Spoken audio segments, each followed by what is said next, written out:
জয় মা তারা। আমি তান্ত্রিক সম্রাট পণ্ডিত সুশান্ত শাস্ত্রী। আপনারা যে বাড়িতে বসবাস করছেন, আপনারা দেখছেন যে এই বাড়িটাতে আমরা যে বসবাস করছি, কিন্তু কোনো রকম ভাবে এই বাড়িতে সুখ শান্তি বা ব্যবসা বাণিজ্যটা উন্নতি করতে পারছেন না। তখনই আপনারা বুঝবেন যে বাড়িতে কোনো নেগেটিভ এনার্জি বিরাজ করছে। তাহলে নেগেটিভ এনার্জিকে এটাকে খণ্ডাতে গেলে কি করতে হবে?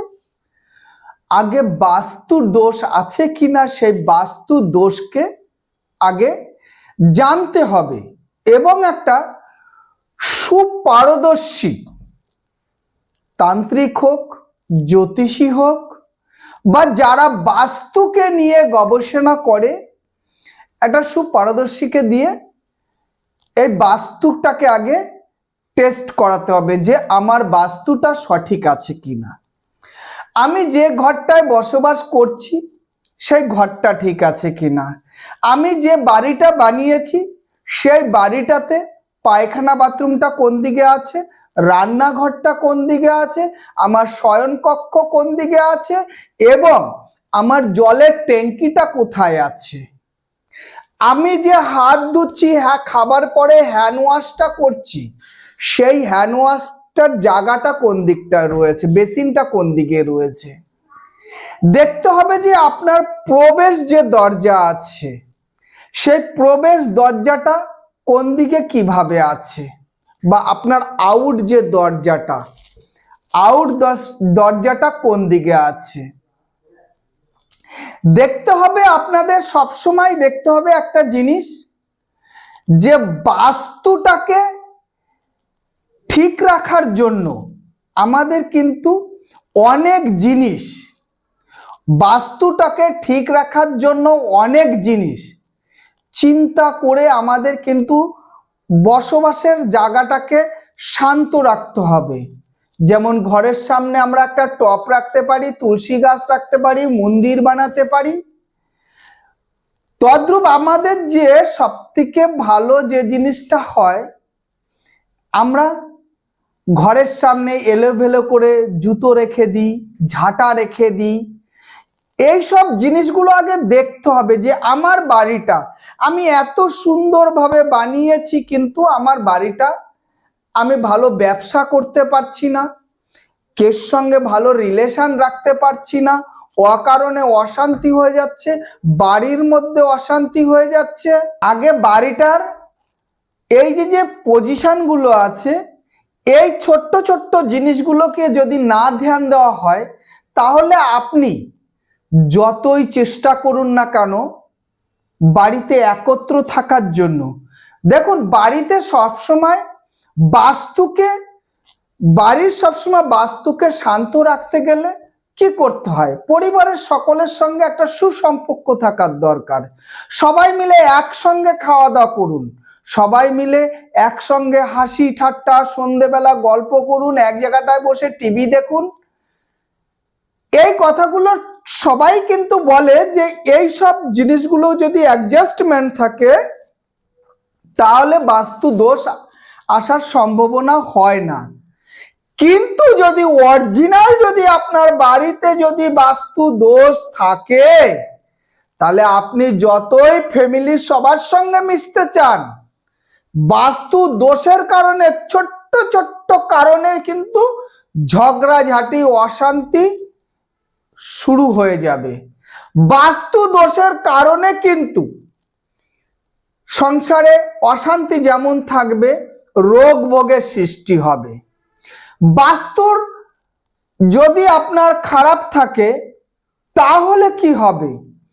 দেখবেন যে আপনি ব্যবসা করছেন, ব্যবসা মন্দা যাচ্ছে, কোনো লোকের সঙ্গে ডিলস করতে যাচ্ছেন, সেই ডিলসে কিন্তু বাধা হচ্ছে। একটা কাজ আপনি করার জন্য বারবার চেষ্টা করছেন, কিন্তু বারবার আপনি ফেলুয়ার হয়ে যাচ্ছেন।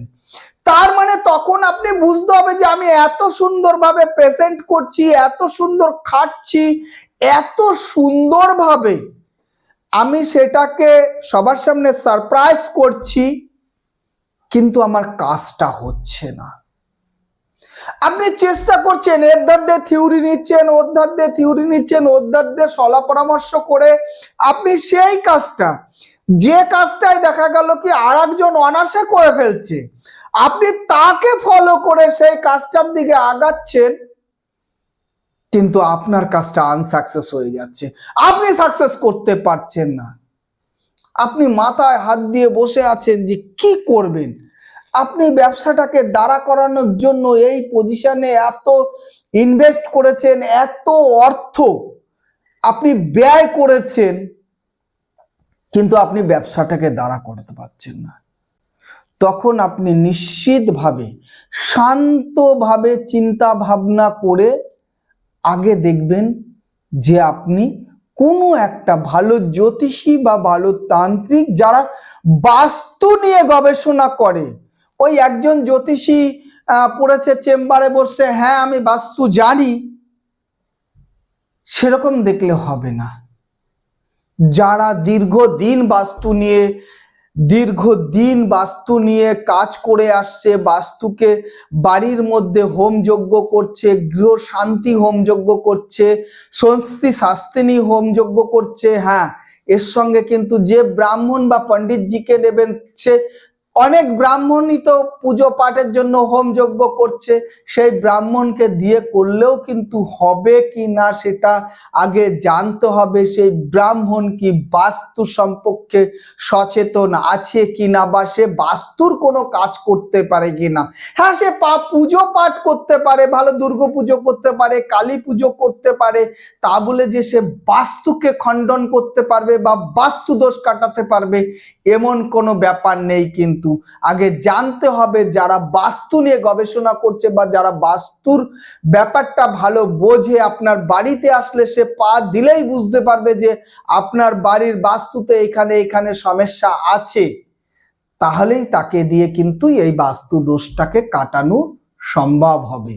এবং সেই যদি চেষ্টা করে এই বাস্তুটাকে হোম যজ্ঞ বা পুজো পাঠের মাধ্যমে বাস্তুকে, ওই কোনো একজনের কাছে গেলেন, সে একটা কাগজে লিখে দিল, লিখে দিয়ে বলে দিল এইটা বাস্তুতে গিয়ে রেখে দাও, তোমার বাস্তু দোষ ঠিক হয়ে যাবে, এই নাও একটা তাবিজ দিলাম, এটা গিয়ে তুমি রেখে দাও, টোটকা হয়ে যাবে, মানে বাস্তু হয়ে যাবে, একটা টোটকা দিলাম, এইটা গিয়ে বাড়িতে ঈশান কোণ থেকে সাউথ নর্থ ইস্টে হচ্ছে আপনি লবণ ছিটিয়ে দেন, তাহলে মানে বাস্তুর যে নেগেটিভ এনার্জি আছে সেটা নষ্ট হয়ে যাবে। এরকম না, বাস্তুকে যদি আপনার